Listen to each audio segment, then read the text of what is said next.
الحمدللہ والصلاة والسلام علی رسول اللہ وعلی آلہ واصحابہ الی یوم الجزاء اما بعد۔ سامعین ذی وقار، آپ کے سامنے آج حضرت مہدی علیہ الرضوان کے قبل کے حالات، واقعات، علامات اور حضرت کے کارنامے انشاءاللہ العزیز بیان کیے جائیں گے۔ تو دو چیزیں ہیں، پہلی چیز حضرت مہدی علیہ الرضوان کے ظہور کے علامات، اور دوسری چیز حضرت مہدی علیہ الرضوان کے کارنامے اور حیات۔ حضرت مہدی علیہ الرضوان کے ظہور کے علامات اور وہ حالات کیا ہوں گے؟ حضرت مہدی علیہ الرضوان اس وقت ظاہر ہوں گے جب کفر و شرک کا غلبہ ہوگا، قتل و غارت گری بڑھ جائیں گی، مسلمان پر اور اہل اسلام پر رب کی زمین وسعت کے باوجود تنگ کر دی جائیں گی، اور مسلم کو صرف اس جرم کے اندر قتل کیا جائے گا کہ وہ مسلمان ہے۔ اور اذا قال اللہ قتل، جب کوئی شخص اللہ اللہ کہیں گا، اسے اس کے اس جرم کے اندر، اللہ کہنے کے جرم میں قتل کر دیا جائے گا۔ اللہ کے قانون کو نافذ کرنے کے سلسلے میں جو شخص بات کرے گا، اسے اس جرم کے اندر قتل کر دیا جائے گا۔ اسی طرح سے امت مسلمہ منتشر و متفرق ہو جائیں گی اور اہل کفر کا غلبہ ہو جائے گا۔ اقتصادی و معاشی پابندیاں مسلمانوں پر عائد کر دی جائیں گی، طاغوتی و دجالی قوتیں بام عروج پر ہوں گی، اور دھوکے بازی بڑھ جائیں گی، یہاں تک کہ سچے کو جھوٹا اور جھوٹے کو سچا کہا جائے گا، خائن کو امانت دار اور امین کو خائن کہا جائے گا، حق باطل نظر آ رہا ہوگا اور باطل حق نظر آ رہا ہوگا۔ ایسے حالات میں جب کہ حق و باطل کے گڈمٹ اور آمیزش کا دور ہوگا اور دھوکے بازی عام ہوں گی، لوگ اہل دور کے لوگ بہت زیادہ مکار اور عیار ہوں گے۔ دجال اکبر سے پہلے چھوٹے چھوٹے دجاجلہ ہوں گے جو دجال اکبر کے لیے اور بڑے دجال کے لیے راستہ ہموار کر رہے ہوں گے اور اس کے لیے فضا بنا رہے ہوں گے۔ موجے فتنے بکثرت وارد ہوں گے، تموج کموج البحر، جس طرح سے سمندر کی لہریں ہوتی ہے اور سمندر کی موجیں ہوتی ہے، اسی طرح سے فتنے بکثرت واقع ہوں گے۔ جیسے سمندر کی موجیں جس طرح سے اٹھتی ہے کہ ایک موج ختم نہیں ہونے پاتی ہے، دوسری موج اور دوسرا طوفان پھر فوراً نمودار ہوتا ہے، اسی طرح سے ایک فتنہ ابھی ختم نہیں ہونے پائے گا کہ دوسرا فتنہ جنم لے گا۔ یقلل بعضها بعضا، اس میں سے ایک فتنہ دوسرے فتنے کو چھوٹا کر دے گا۔ ایک فتنہ نمودار ہوگا، لوگ اسے بڑا سمجھ رہے ہوں گے، لیکن ابھی وہ ختم نہیں ہونے پایا ہوگا کہ دوسرا اس سے بڑا فتنہ نمودار ہوگا جو پہلے والے فتنے کو چھوٹا کر دے گا۔ اسی طرح سے اور بھی علامات حدیث مبارکہ کے اندر بیان فرمائی ہے حضرت کے ظہور کے حالات کیا ہوں گے۔ عراق، شام، مصر پر اقتصادی و معاشی پابندی عائد کر دی جائیں گی، دریائے فرات خشک ہو جائیں گا اور اس دریا سے سونے کا پہاڑ نکلے گا، جس پر 3 شہزادوں کی جانب سے جنگ چھڑ جائیں گی، اور تینوں کے لشکر آپس کے اندر جنگ میں ملوث ہوں گے، اور بڑی خونریز جنگ ہوں گی جس میں 99% لوگوں کا قتل ہو جائے گا۔ اسی طرح سے عرب کے بادشاہ کا انتقال ہوگا، اور اس بادشاہ کے انتقال پر 3 شہزادے بادشاہت کے لیے، حکومت کے لیے لڑ رہے ہوں گے، اور اس میں سے کوئی بھی حاکم اور بادشاہ نہ بن پائے گا۔ مسلمانوں کا وادی مینا میں خونریز قتال ہوگا، حاجی لوگ آپس میں مینا کی وادی میں لڑ پڑیں گے، چونکہ اس وقت حج بغیر بادشاہ کے ادا کیا جا رہا ہوگا، اور بغیر امیر کے حج ہو رہا ہوگا، لہٰذا مسلمان آپس میں ہی لڑ پڑیں گے، حالات بہت زیادہ خطرناک ہو جائیں گے اور خون ریز جنگیں ہوں گی، اور یہ ساری علامتیں تقریباً آج مکمل ہوتی نظر آ رہی ہے۔ ظلم جبر کا بازار گرم ہوگا، دنیا عدل و انصاف سے خالی ہو جائیں گی۔ ایسے میں 7 بڑے علماء کرام وہ حضرت مہدی علیہ رضوان کی جستجو اور تلاش میں نکل پڑیں گے۔ چنانچہ حضرت مہدی علیہ رضوان خانہ کعبہ کے پاس موجود ہوں گے، یہ علماء کرام ان سے ملاقات فرمائیں گے اور حضرت سے یہ درخواست کریں گے کہ آپ مہدی ہے، آپ اعلان مہدویت فرمائے، ہم آپ کے ہاتھ پر بیعت کرتے ہیں اور آپ امت مسلمہ کے ذب و حالی کو ختم کرنے کے لیے اور عروج کے لیے کارنامے انجام دیں۔ لیکن حضرت مہدی علیہ رضوان انکار کر دیں گے، چونکہ حدیث مبارکہ میں ہے یصلح اللہ فی لیلۃ، اللہ تعالی حضرت مہدی کو کم وقت کے اندر ایک رات میں مقام مہدویت پر فائز فرمائیں گے۔ اگرچہ کہ حضرت مہدی علیہ رضوان کا ظہور سے قبل بھی یہ راستہ ہوگا اور وہ اسی راستے کے مسافر ہوں گے، لیکن جو اللہ تعالی زمانے بھر کی فتح کرنے کی قوت اور امت مسلمہ کو متحد کرانے کی بڑی دولت، یہ قابلیت و صلاحیت ان کے اندر کم وقت کے اندر پیدا فرمائیں گے۔ اب حضرت مہدی علیہ رضوان انکار کر دیں گے اور کہیں گے میں مہدی نہیں ہوں، میں اس امت مسلمہ کا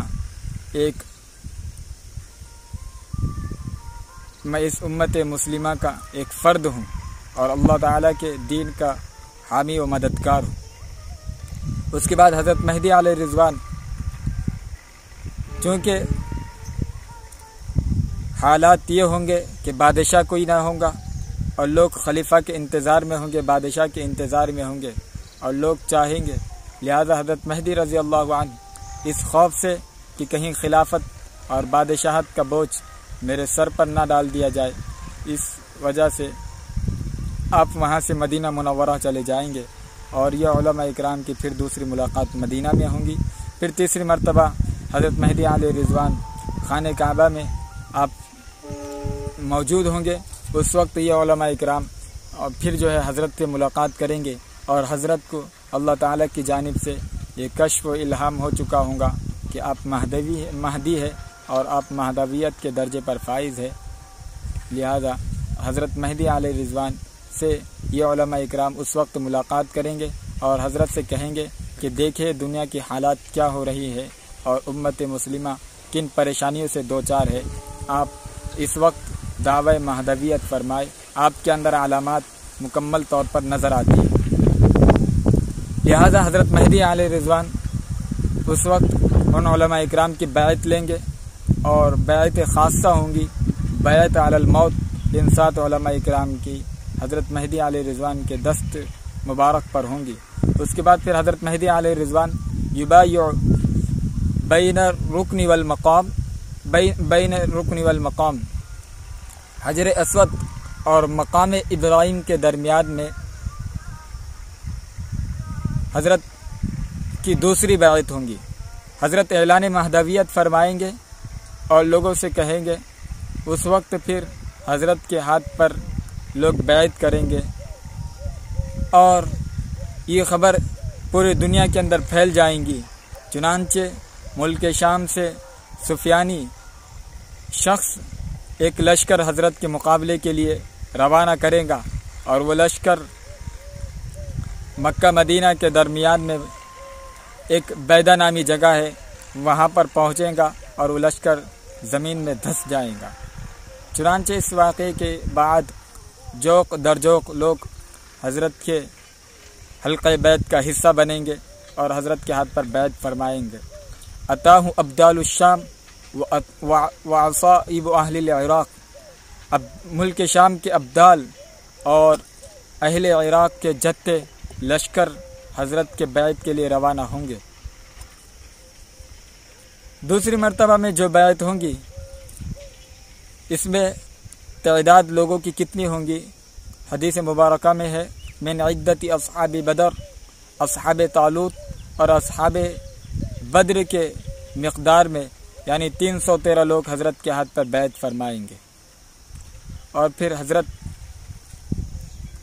اپنی زندگی کے اندر 4 بڑے کارنامے انجام دیں گے۔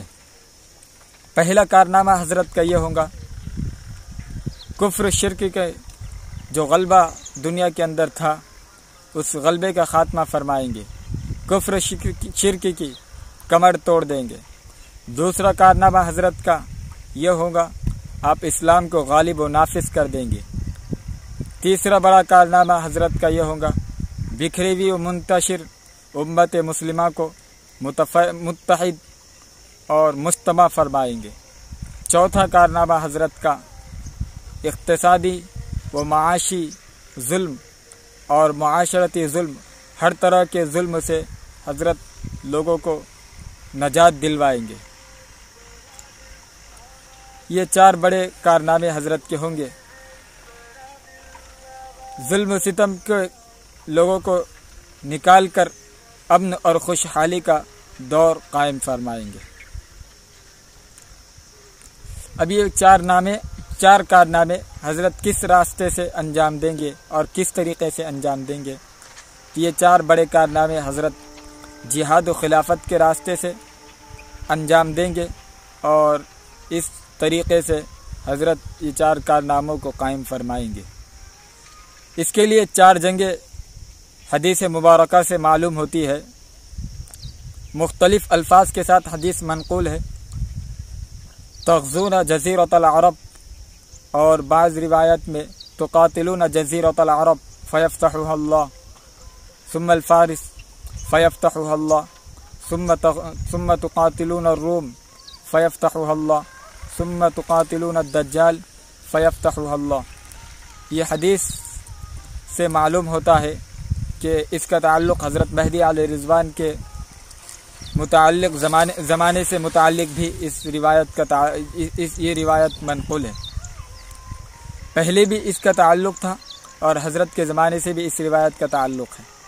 لہٰذا حضرت مہدی علیہ رضوان اپنے زندگی میں 4 بڑی جنگیں لڑیں گے، 5 جنگیں لڑیں گے، جس میں 4 جنگیں تو حضرت خود انجام دیں گے، اور 5ویں جنگ حضرت عیسیٰ علیہ السلام کے ساتھ مل کر اور حضرت کی صحبت کے اندر جو ہے اور حضرت کے مفارقت میں لڑیں گے۔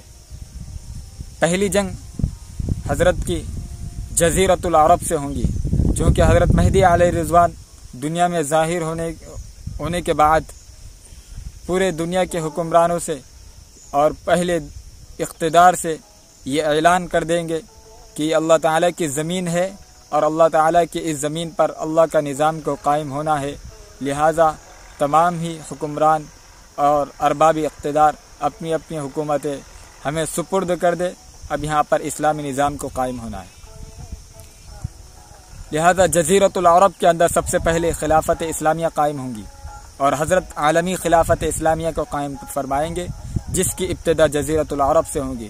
جزیرۃ العرب میں خلافت اسلامیہ قائم ہوں گی، اور لہذا پہلی جنگ حضرت کی جزیرۃ العرب سے ہوں گی، چونکہ جیسے کہ آج کے حالات ہے عرب حکمرانوں کے، ممکن ہے کہ یہ لوگ خلافت اسلامیہ کا حصہ نہ بننے دیں اپنے وطن کو اور اپنے ملک کو، جس کی وجہ سے حضرت کو جنگ کرنے کی اور قتال کرنے کی نوبت پیش آئے۔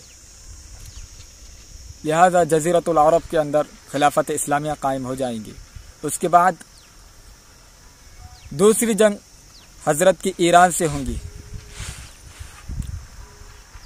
جیسے کہ آپ جانتے ہیں ایران میں اس وقت اہل تشیع، روافض و خمینیت کا غلبہ ہے، اور ان کا عقیدہ اور نظریہ حضرت مہدی علیہ رضوان کے متعلق اہل سنت اور اسلام سے متصادم ہے، اور وہ ایک الگ مہدی کے انتظار میں ہے جو کہ قرآن و سنت کے مخالف ہے۔ جب حضرت مہدی علیہ رضوان ممکن ہے کہ یہ طبقہ ہو اور حضرت مہدی علیہ رضوان ان کے سامنے یہ بات پیش کرے کہ آپ ہمارے سامنے سلنڈر ہو جائے اور اپنی حکومت کو خلافت اسلامیہ کا حصہ بنائے اور اپنی حکومت ہمیں سونپ دے، تو یہ لوگ حضرت مہدی کا انکار کر بیٹھے اور اپنے ملک کو خلافت اسلامیہ کا حصہ نہ بننے دے، جس کی وجہ سے حضرت مہدی علیہ رضوان کو ایران سے جنگ لڑنے کی نوبت پیش آئے، چونکہ حدیث میں ہے حضرت مہدی کی دوسری جنگ ایران سے ہوں گی۔ اب جو ہے دوسری جنگ حضرت کی ایران سے ہوں گی، اور ایران کے اکثر حصے جو ہے یہ فتح ہو جائیں گے۔ کچھ علاقے فتح نہ ہوں گے، جیسے کہ اصفہان ہے، یہودیہ وغیرہ، یہ علاقے فتح نہ ہوں گے۔ یہاں پر یہودی لوگ آباد رہیں گے اور وہ دجال کے ساتھ ملیں گے، دجال کے ساتھ مل کر مقابلہ کریں گے۔ تیسری جنگ رومیوں سے ہوں گی، یعنی عیسائیوں سے ہوں گی، اور یہ بڑی خون ریز اور بھیانک جنگ ہوں گی، اور ایک طویل مدت تک یہ جنگ جاری رہیں گی۔ اور احادیث مبارکہ میں اس جنگ کے متعلق بہت ساری تفاصیل موجود ہے۔ یہ جنگ اعماق اور دابق کے مقام پر، ملک شام کا علاقہ اعماق اور دابق، اس مقام پر لڑی جائیں گی۔ اس جنگ کے اندر عیسائی لوگ جوق در جوق اور سیلابی شکل کے اندر امنڈ پڑیں گے۔ 80 جھنڈوں کے اندر عیسائی لوگ اس جنگ کے اندر شریک ہوں گے، اور ہر جھنڈے کے زیر سایہ 12,000 کا لشکر ہوگا۔ لہذا اسے ضرب دیا جائے تو 9,60,000 کا لشکر بن جاتا ہے۔ دوسری جانب میں اہل اسلام ہوں گے اور مسلمان جنگ لڑیں گے۔ مسلمان اس جنگ کے اندر 3 حصوں میں اور 3 ٹکڑیوں کے اندر منقسم ہو جائیں گے۔ ایک وہ حصہ اور وہ ٹکڑی مسلمان لشکر میں لڑنے والوں کی ہوں گی جو منافق قسم کے لوگ رہیں گے، اور جنگ کے ابتدا میں ہی اور جنگ کے درمیان ہی میں وہ اس جنگ سے بھاگ جائیں گے، اور حدیث میں ہے کہ یہ لوگ، ان کی توبہ اللہ تعالیٰ کبھی قبول نہیں فرمائیں گے، اور یہ بدترین لوگ ہوں گے۔ دوسرا حصہ اس جنگ کا وہ ہوگا جو اس جنگ کے اندر شہید ہو جائیں گے، اور تیسرا حصہ مسلمانوں کا اس جنگ کے اندر وہ ہوگا جو فتح یاب ہوگا، اور اللہ تعالیٰ انہیں فتح عطا فرمائیں گے، اور وہ لوگ اس دنیا کے اندر باقی رہیں گے۔ پھر چوتھی جنگ حضرت کی قسطنطنیہ سے ہوں گی، یعنی استنبول سے ہوں گی۔ ترکی میں واقع استنبول سے حضرت کی چوتھی جنگ ہوں گی، اور یہ عجیب جنگ ہوں گی جو بغیر ہتھیار اور بغیر قتال کے اور بغیر لڑائی کے ہی جس میں فتح حاصل ہو جائیں گی۔ حضرت کا لشکر ترکی کے فصیلوں پر اور دیوار پر پہنچے گا، اور وہاں پر جا کر آپ ذکر فرمائیں گے، اللہ اکبر لا الہ الا اللہ، یہ ذکر کریں گے۔ اس ذکر کے نتیجے میں کافروں پر ہیبت اور وحشت طاری ہو جائیں گی، جو خود بخود سلنڈر ہو جائیں گے اور حضرت کو اپنی حکومت سونپ دیں گے، اور خلافت اسلامیہ وہاں پر بھی قائم ہو جائیں گی۔ بعض لوگ کہتے ہیں کہ قسطنطنیہ سے مراد یہ ترکی نہیں بلکہ یورپ ہے۔ علماء اکرام بیان فرماتے ہیں کہ چوتھی جنگ جو ہے حضرت کی، یہ بغیر قتال کے اور بغیر لڑائی کے جس میں فتح حاصل ہو رہی ہے، اس کی وجہ کیا ہے؟ اس کی وجہ یہ ہے کہ یہ ذکر اس وقت خلافت اسلامیہ کے زیر سایہ ہوگا اور خلیفۃ المسلمین کے ماتحتی میں ہوگا، اور وہ عبادات جو خلیفۃ المسلمین کے ماتحتی میں ہو، وہ عبادات کا معیار بڑھ جاتا ہے۔ وہ نماز جو خلیفہ کے ماتحتی میں ہو، وہ زکوٰۃ جو خلیفہ کے تحت ادا کی جائے، اس زکوٰۃ کا اور ان عبادتوں کا معیار بڑھ جاتا ہے۔ لہذا یہ ذکر بھی خلیفۃ المسلمین حضرت مہدی علیہ رضوان کے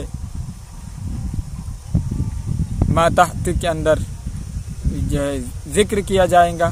آپ کی بیعت میں یہ ذکر ہوگا، آپ کی خلافت میں یہ ذکر ہوگا، لہذا اس ذکر کا معیار بڑھ جائے گا، جس کے نتیجے میں اللہ تعالیٰ اس ذکر کی برکت سے ہی فتح عطا فرمائیں گے اور مسلمانوں کو فتح حاصل ہو جائیں گی۔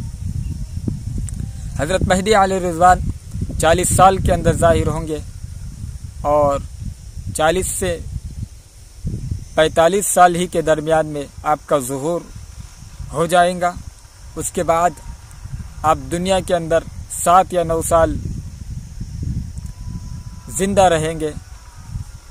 لیکن اگر ان دونوں روایتوں کو تطبیق دی جائے تو 7 سال آپ اس دنیا کے اندر اکیلے اور تنہا رہیں گے۔ اس کے بعد 2 سال حضرت عیسیٰ علیہ السلام کی مصاحبت میں رہیں گے۔ لہذا آپ کل عمر آپ کی 49 سال ہوئی، جس میں سے 40 سال کے بعد آپ کا ظہور ہے، اور 7 سال آپ کی جنگیں ہیں، آپ کے کارنامے ہیں، اور 7 سال کے بعد حضرت عیسیٰ علیہ السلام کا نزول ہوگا، اور حضرت عیسیٰ علیہ السلام کے ساتھ آپ 2 سال رہیں گے، اور 2 سال رہ کر آپ 49 سال کی عمر کے اندر آپ کا انتقال ہو جائے گا، اور مسلمان آپ کی نماز جنازہ ادا کریں گے، اور بیت المقدس کے اندر آپ کی تدفین عمل میں آئیں گی۔ 4 جنگیں اوپر آپ کے سامنے بیان کی گئی ہے۔ 5ویں جنگ حضرت مہدی علیہ رضوان حضرت عیسیٰ علیہ السلام کے ساتھ مل کر، یہ 2 روحانی شخصیات حضرت مہدی اور حضرت عیسیٰ علیہ السلام مل کر دجال کا مقابلہ کریں گے۔ یہ 5 جنگیں حضرت مہدی علیہ رضوان کی موجود ہیں۔ اللہ تعالیٰ سے دعا ہے اللہ تعالیٰ ہم اور ہماری نسلوں کو حضرت مہدی علیہ رضوان کے لشکر کا حصہ بنائے، اسلام کی غلبے کے لیے اور اسلام کے قیام کے لیے ہم سب کے حصہ اس میں شامل حال فرمائے، ہمیں دین کی خدمت کے لیے قبول فرمائے۔ وآخر دعوانا الحمد